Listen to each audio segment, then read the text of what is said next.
Good evening, all. Let's raise our Kundalini and place ourselves in Bandhan.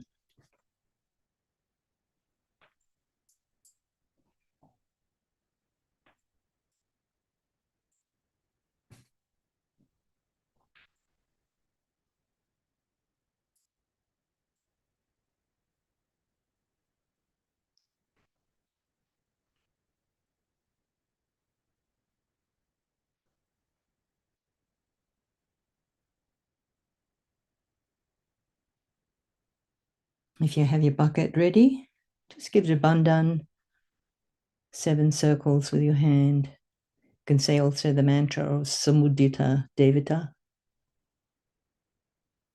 So it's just making the ocean in a bucket.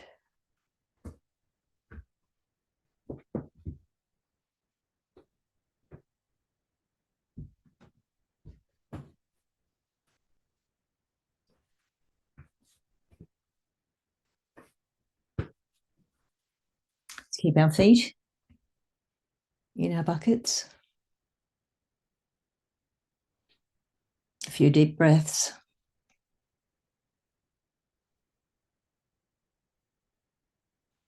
Just with our right hand, let's raise our Kundalini through the central channel, touching the Sahasrara with our hands. Do it 3 times. Try to focus on the Sahasrara chakra. Tonight we have a lovely talk by Shri Mataji on the Sahasrara. Plus we'll say the Sanskrit scale on each of our chakras that Rita showed us on Friday night. So it works nicely to clear our chakras and take us more deeply into meditation. Let's just drop our right hand down to the earth and allow the Mother Earth to suck out any memories, habits, thoughts from the past. Keeping our attention up on our Sahasrara, we can close our eyes.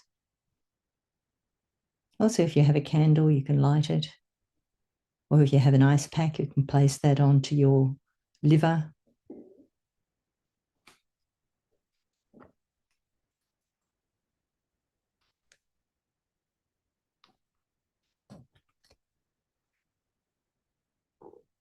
Mother, in your form of the Mother Earth, please suck out anything from my past that's hindering my spiritual evolution.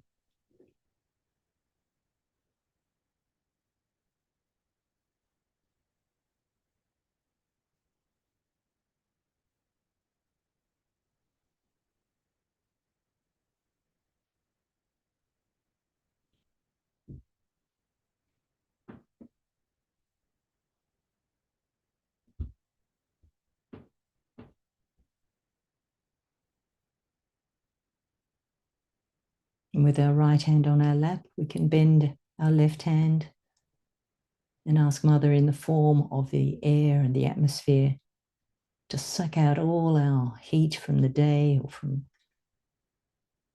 our thoughts, from our planning, from our action. All our futuristic overactivity be absorbed into the atmosphere, neutralized, cooled, so that we can be in the present.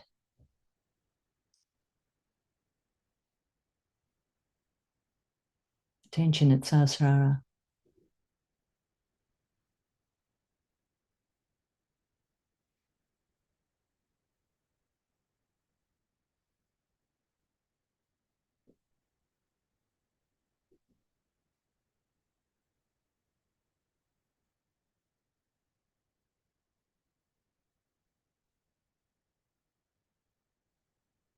Watching our breath,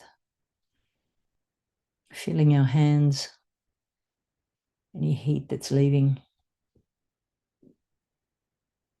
feeling our heart. So our breath relaxes us, connects us to our spirit.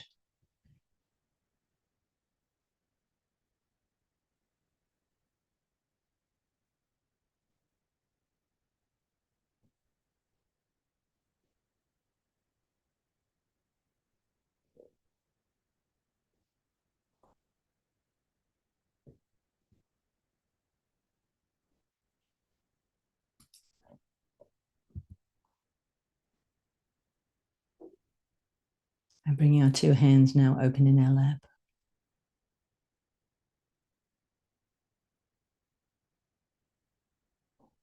We can put our attention on our Muladhara, so just on our seat where we're sitting, base of the spine. We can say the Sa, the first sound of the scale, the Indian scale. Sa.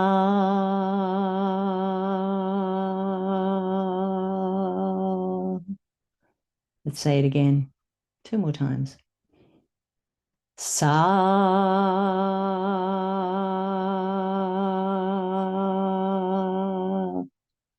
Last time. Sa.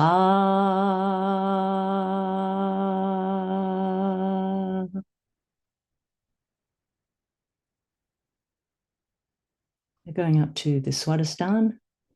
Just place your hand on your hip, the left or the right, whichever one you feel you need. Otherwise, in the middle. Re. Re. Re.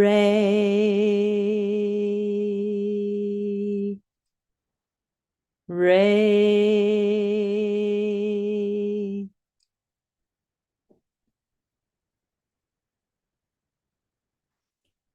Tension up to the nabi, to the abdomen. Again, you can keep your hand in the middle or you can keep it on the left. Ga. Ga.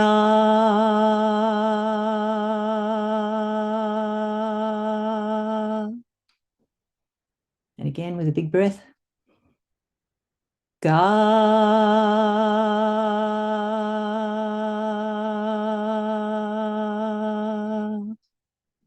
If I've done 2 or 3, let's do another one. Ga.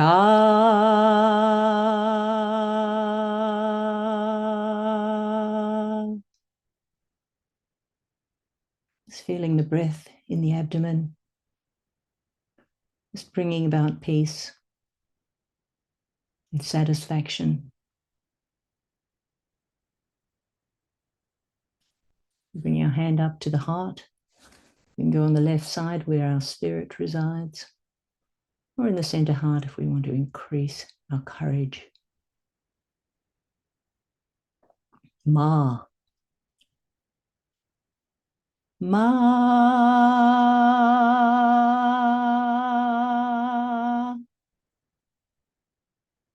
Ma.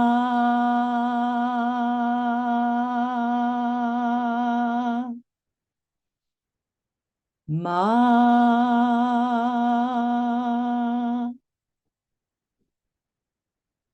We can always say here that I am the spirit. Good to remind ourselves.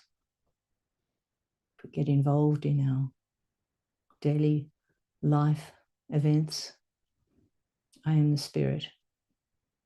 Just so that we can witness whatever's happening.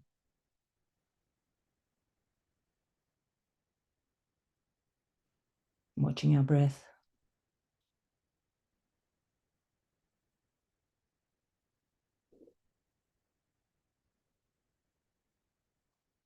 Bring our hand up to the neck area, maybe on that left Vishuddhi. It needs a little more clearing if we keep feeling guilty about things. Pa. Pa.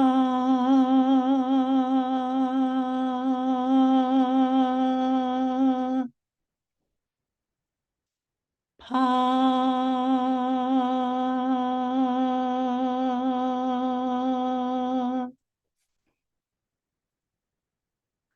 Pa.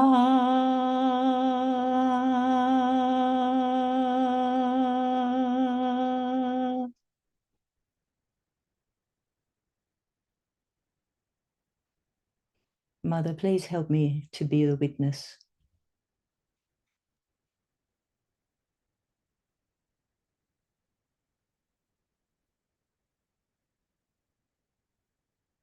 Let me not feel guilty.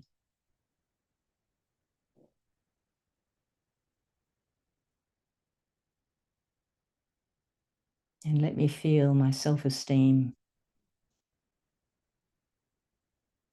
I am the spirit and part of the divine.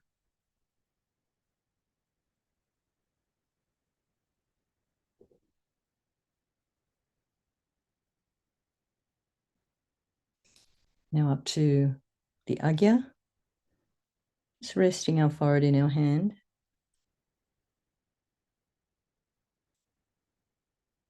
Da.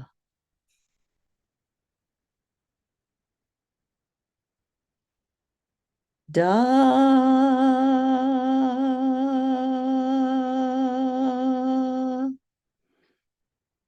Da.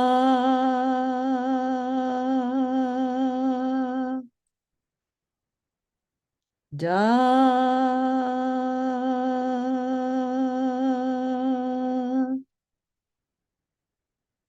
I forgive everyone. I forgive myself. I forgive.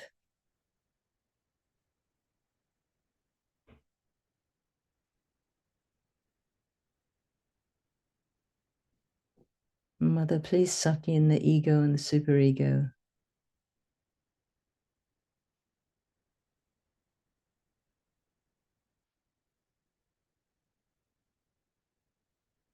I am the spirit. I do nothing. You do everything. And up on the Sahasrara, it's keeping your head in a straight position. Knee. Knee.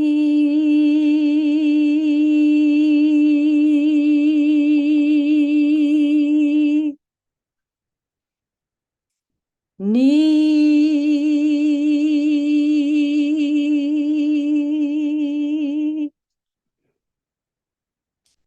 Knee.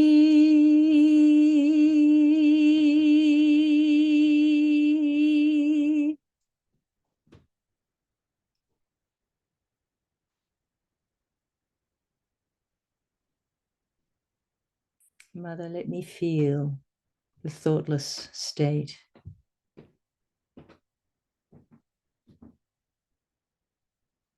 Let me be in thoughtless awareness in the Sahasrara. Just with that right hand, we can raise our Kundalini from the base of the spine through the central channel, up past the Sahasrara. And here's where we come back to Sa. So that's the up one octave Sa.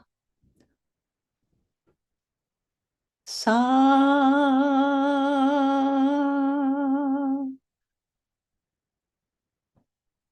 Sa.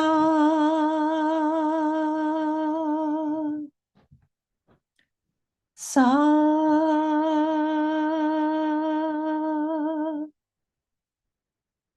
Just see if you can feel Kundalini above your Sahasrara.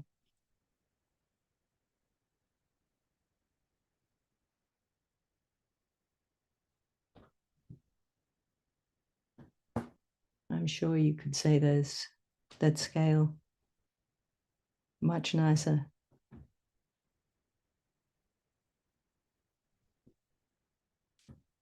So do incorporate that in your clearing every night, occasionally, or one of your nights, foot soaking.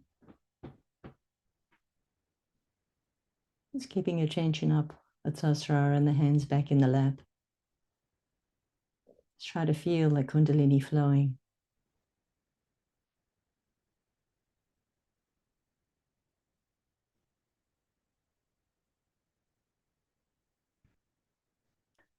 Just holding your hands up near your heart.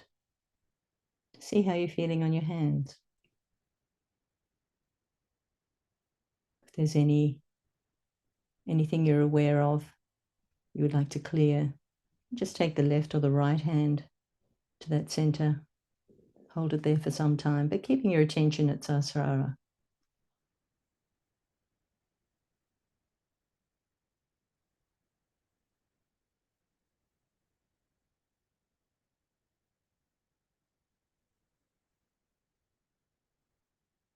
I'm going to take my hand on the agya again.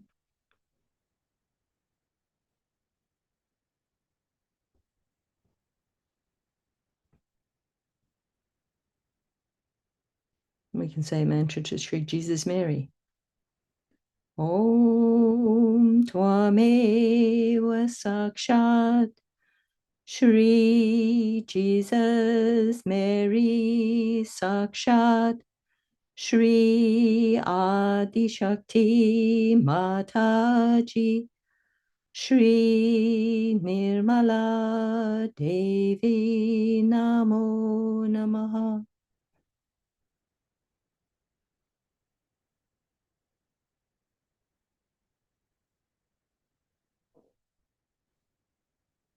Raising the Kundalini with your right hand again a few more times.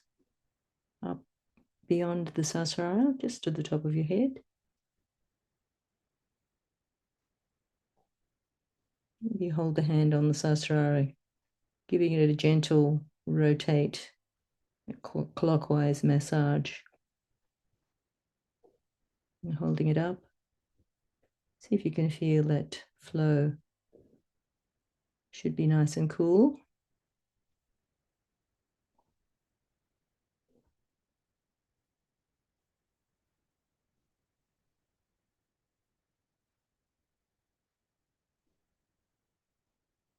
Let's just rinse our feet and take them out of the bucket.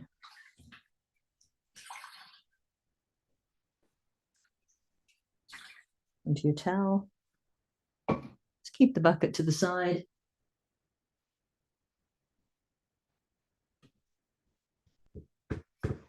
Just try to feel your meditation for a little longer.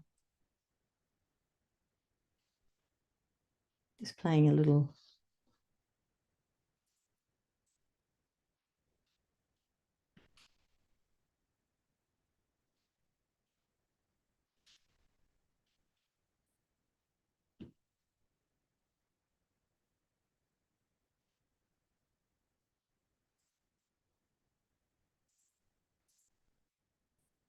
Naughty mouse here doesn't want to.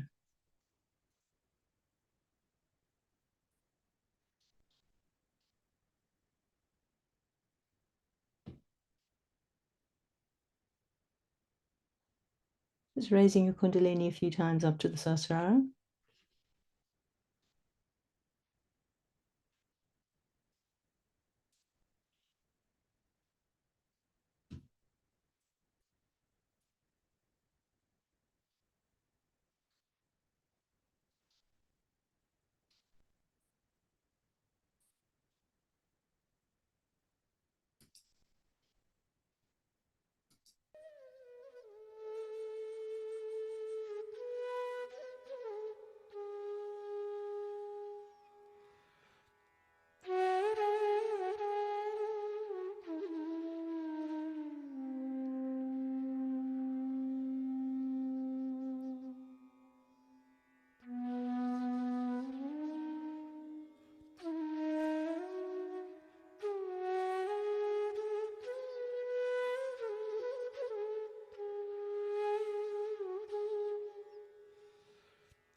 Just listen now to the Sahasrara Puja talk from 1985.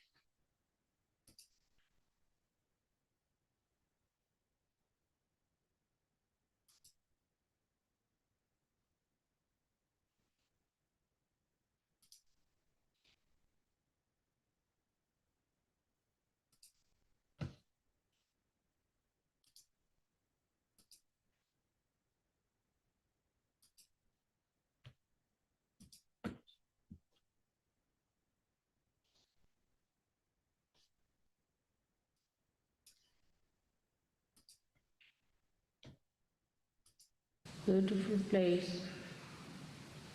created by the Queen.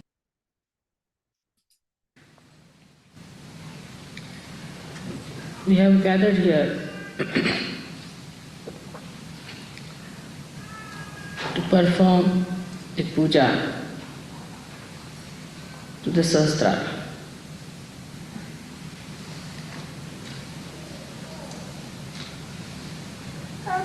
When we enter into the realm of Sahasrara, then only we have right to do the Sahasrara puja. Before this, nobody talked about Sahasrara, nobody did any puja to Sahasrara. This is your privilege that you are in the realm of Sahasrara and that you can do this puja. Perform it. It's your right.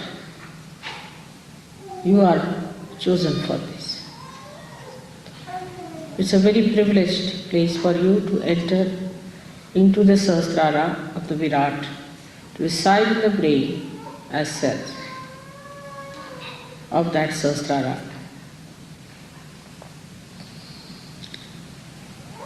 Let us see what is the quality of the cells of Sahasrara.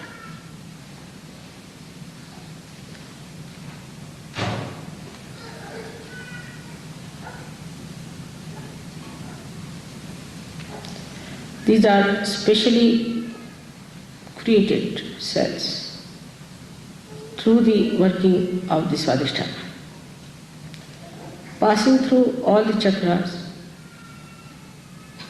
when they arrive at Sahasrara, they are equipped to handle the brain's activity without getting involved into other elements in the body.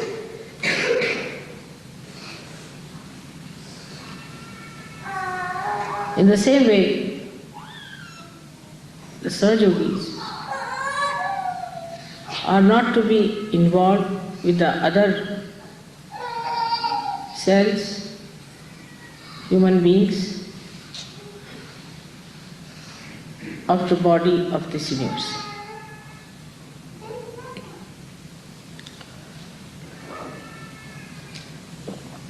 The first thing that happens to a Sahaja Yogi at the Sahasrara level, that he becomes beyond Atit. So many things he transcends. Kalatit, he goes beyond time. Time is his slave. If you have to go somewhere, then suddenly you discover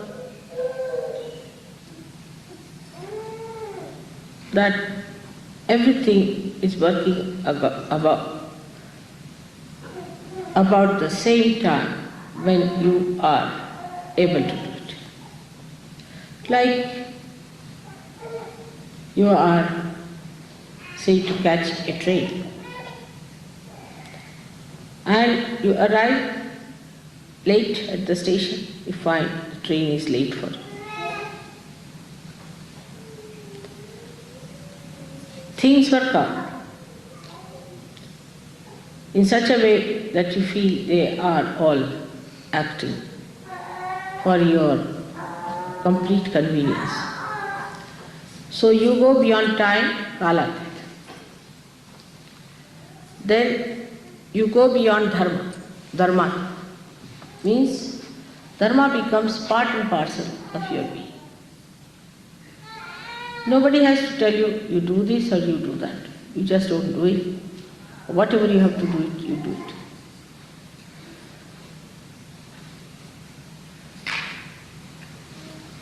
When you go beyond all these dharmas, that are the human dharmas is that his attention gets attracted either with lust, greed, at something, and then he cannot pull out his attention. But now the attention becomes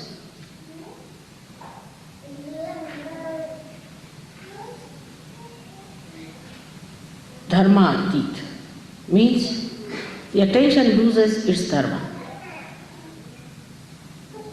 The dharma of the attention are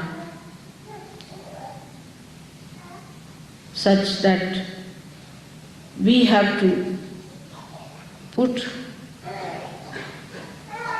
the dharmas taught by the prophets to control them. Because we are coming from the lowest level. So these dharmas exist in our being and start showing. And when they attack us, then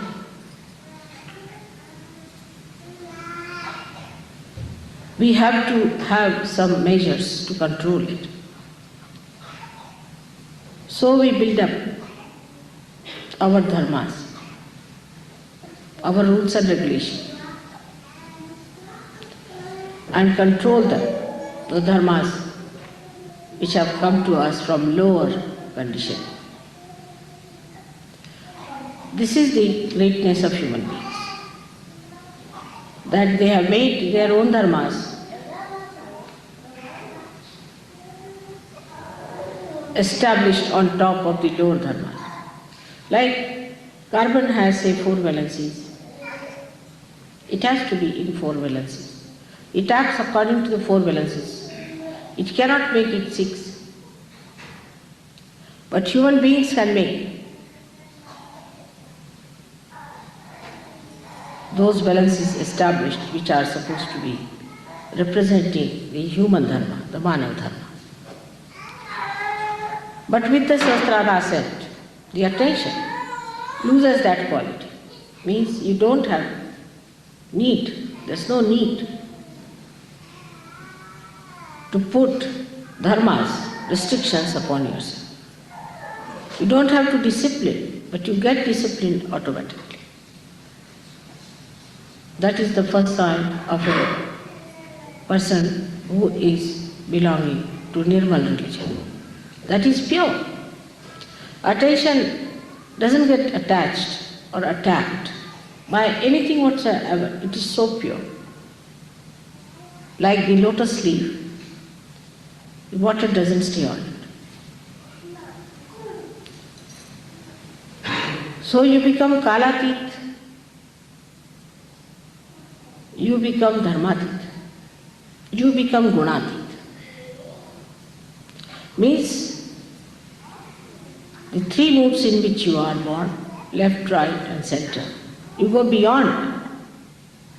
The left one is the one by which you have emotional attachments of your attention.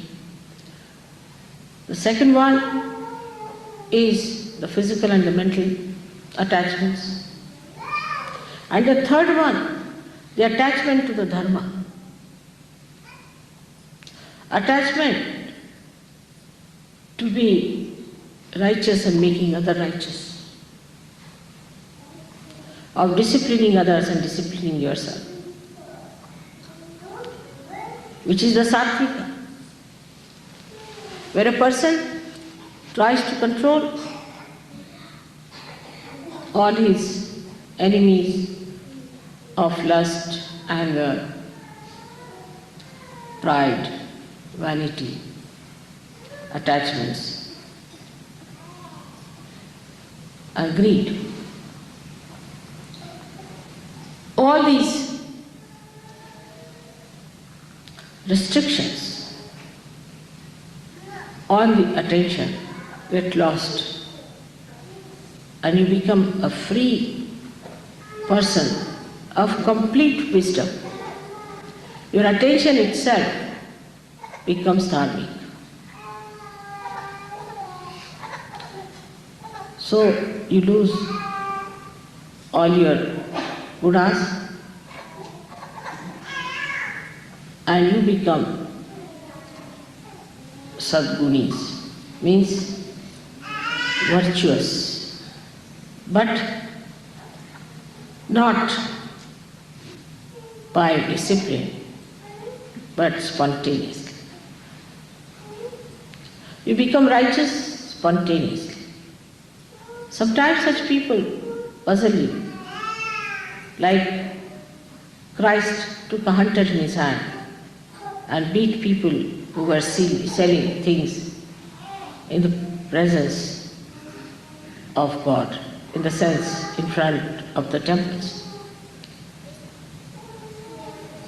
According to laws, we should not have temple. But this temple is a temple of a gunati. And such a temple is a spontaneous happening, which is not to be analyzed, has to happen. The temper of the Devi on the Rakshasas, the killing of the Rakshasas, Krishna's samharas. Krishna is telling Arjuna that you have to kill all these people. They are all dead already.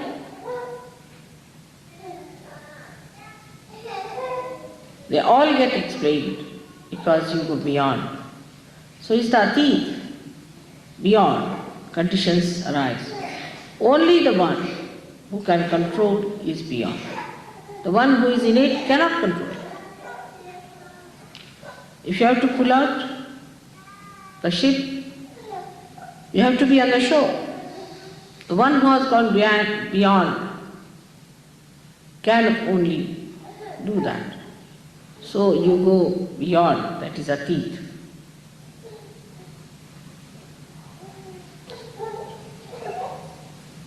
But when it comes to the knowledge,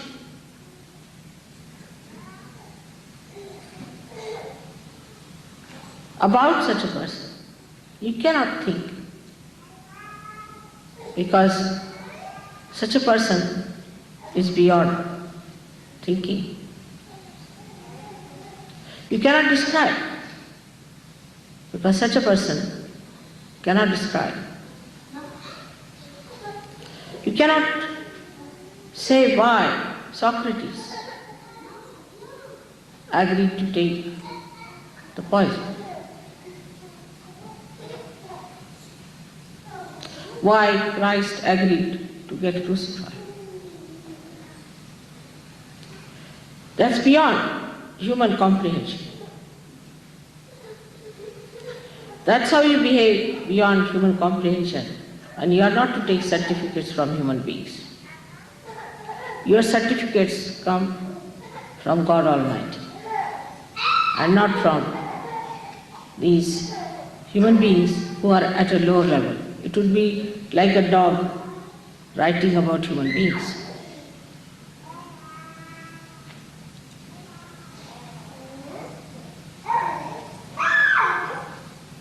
So you reach a state where it can be described with the word means without.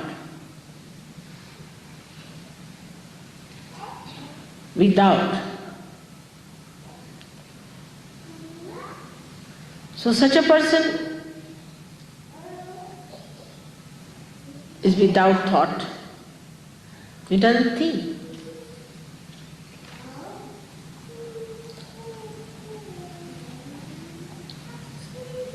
Such a person is without greed. Such a person is without lust, devoid of.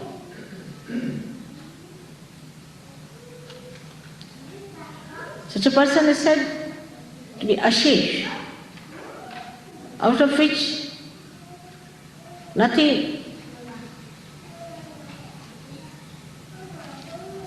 is left out. Like when you want to make a vacuum,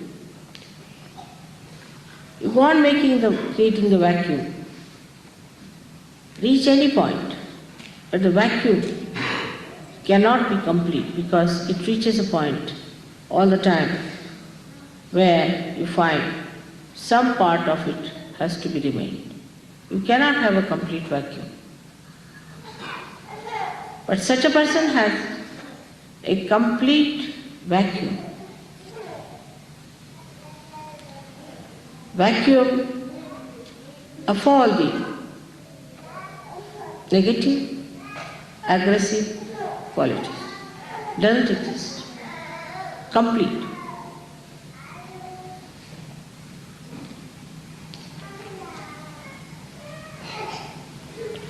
Such a person is eternal being. Nobody can kill. Nobody can harm. Nobody can hurt. The anger of anyone or respect of anyone does not touch such a person. He is not disturbed by insults or non-insults. He is not elated by praises.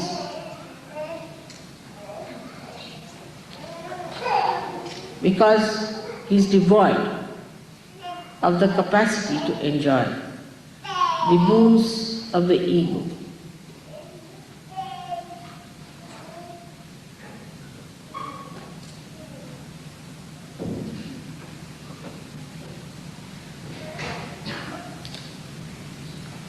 So the third state where he reaches, he gets the blessing of the word ni, ni.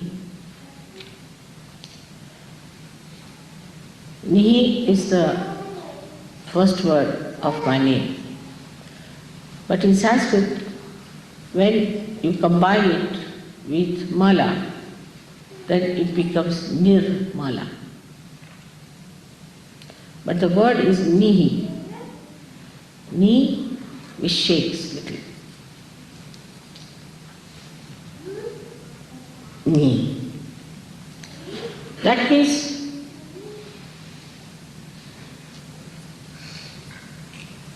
sheer.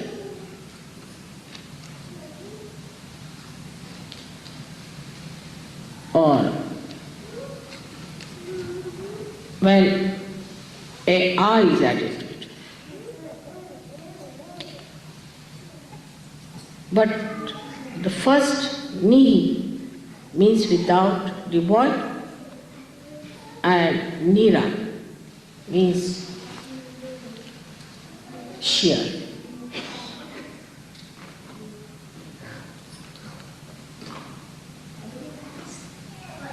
Like when you say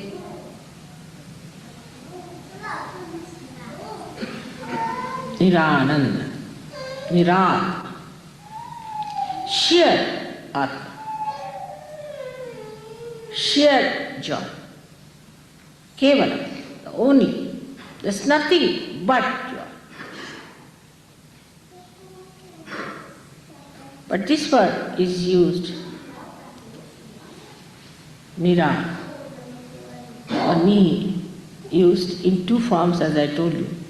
One for saying without or devoid of. The another form is the only, absolute.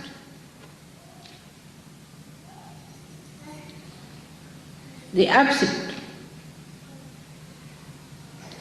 So here the joy becomes nirana, absolute joy. Nothing but joy. It's complete freedom. So you have all kinds of joys. As I told you before, you have Swananda, the joy of the spirit. Then you have got Brahmananda, the joy of well-being. You have got Leelananda or Krishnananda, where you have the joy of the play.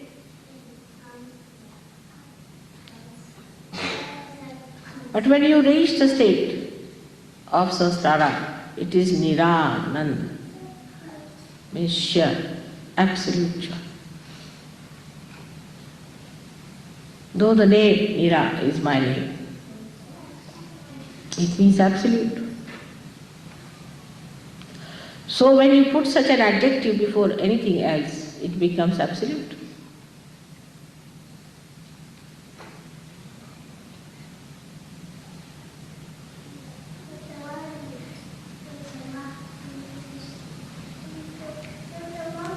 Thus you become absolute.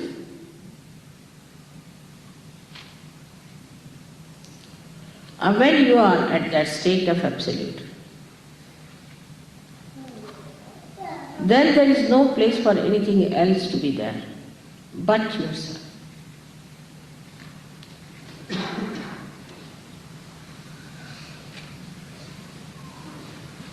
But let us see what is absolute.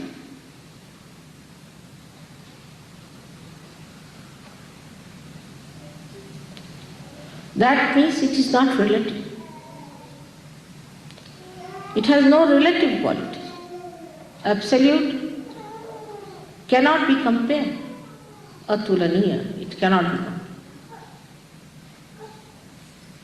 It cannot be related to anything. It is absolute.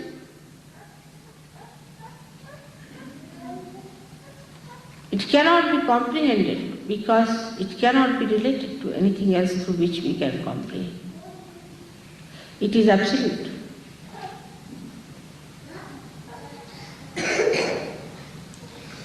Whatever way you try to know it,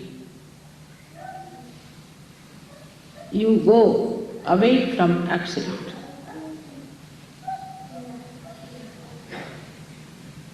Whenever you try to analyze the absolute, you are away from it.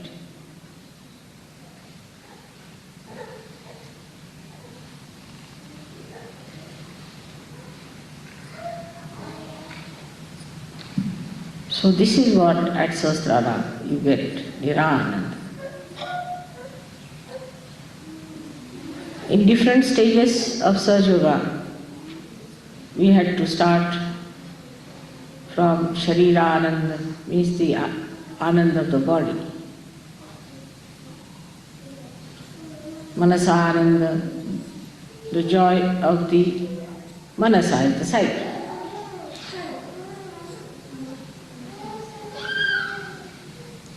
Then you can say Ahankara Ananda, where you have to have the satisfaction of the ego. But the state has now to be established within us is of Nirananda. Then what is the question of fear?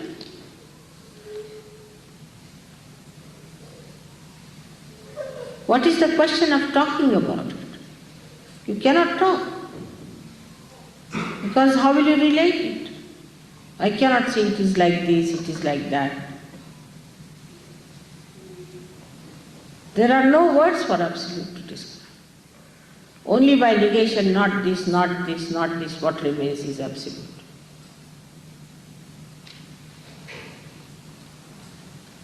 So you reach the state of absolute.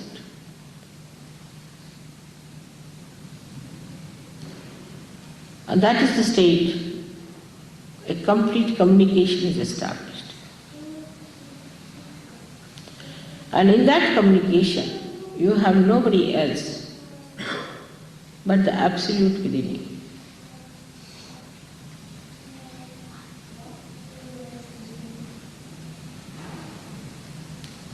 That is the Sahasrara Puja you are here for. That is the level to which you should aspire.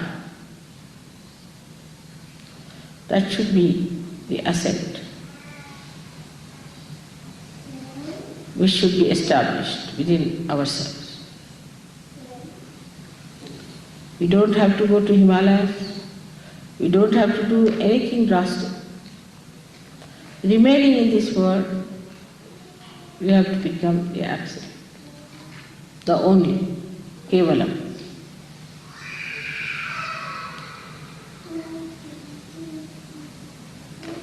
There's nothing like how for it.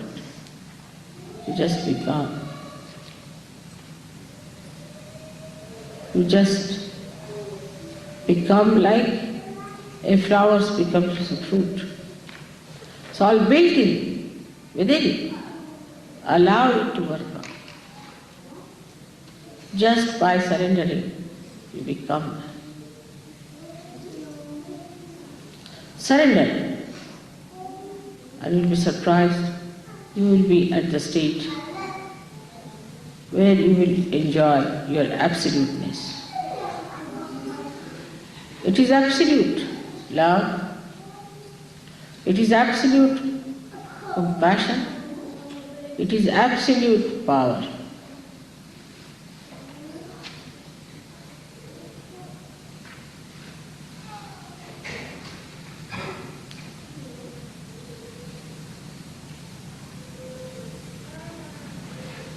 The words stop.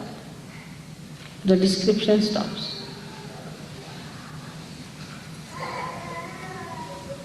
You just become the Absolute and feel your absoluteness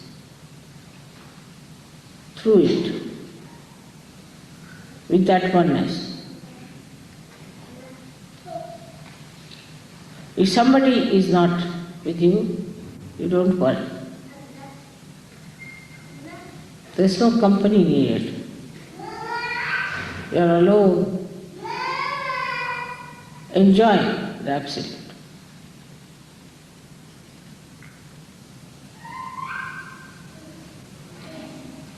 There only you can enjoy the Absolute in others also, in the best form, without seeing anything else but the Absolute.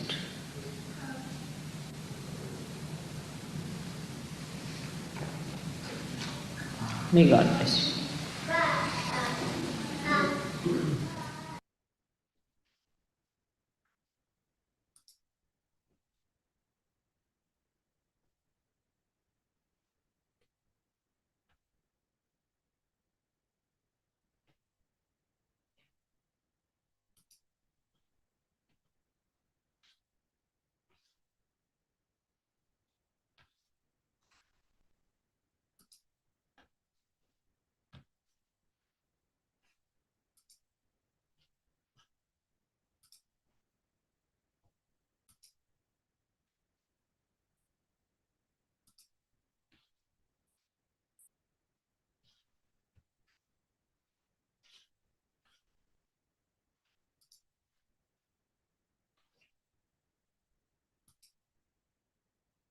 Let's just meditate in silence for some time.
Let's raise our Kundalinis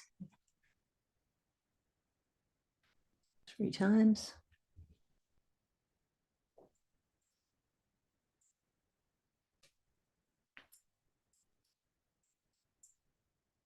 And place ourselves in Bandhan.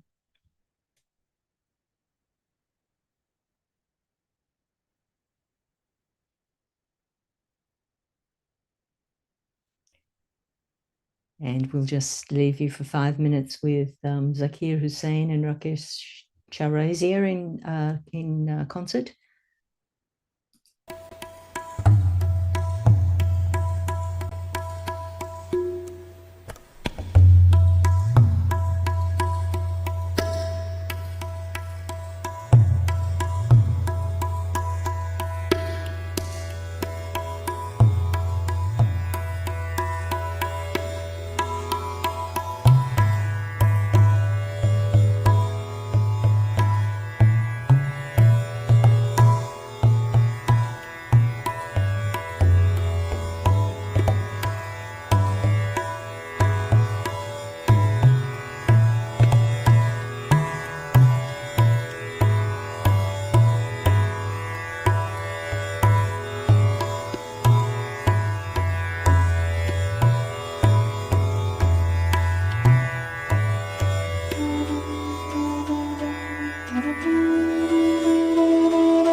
Good night all. See you Wednesday.